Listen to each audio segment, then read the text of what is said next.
কে ড্রামার জনপ্রিয়তা এখন গোটা বিশ্ব জুড়ে, তাই অভিনেতা অভিনেত্রীদের পারিশ্রমিকও যেন আকাশ ছুঁয়েছে। সর্বোচ্চ পারিশ্রমিক পাওয়া শিল্পীদের তালিকায় জায়গা করে নিয়েছেন অনেক নায়ক নায়িকা। তালিকার নবম স্থানে আছেন লি মিন হো, যিনি প্রতি পর্বে পান $৮০,০০০ অভিনেত্রী গো জুং $৮৫,০০০ পারিশ্রমিক নিয়ে আছেন অষ্টম স্থানে। তার ওপরে সপ্তম স্থানে আছেন হিয়ন বিন, প্রতি পর্বে তার আয় $১,১৩,০০০।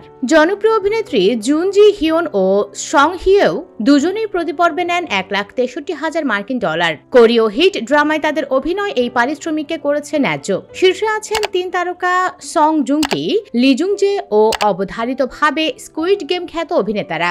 সং জুং কি প্রতি পর্বে নেন $২,২৮,০০০ আর লি জুং জে স্কুইড গেমে একটি পর্বের জন্য পারিশ্রমিক পেয়েছিলেন $২,৪৮,০০০। আর কোরীয় তারকাদের মধ্যে সর্বোচ্চ পারিশ্রমিক নেন অভিনেতা কিম সুহিয়ন, প্রতি পর্বের জন্য নেন $৪,২৩,০০০।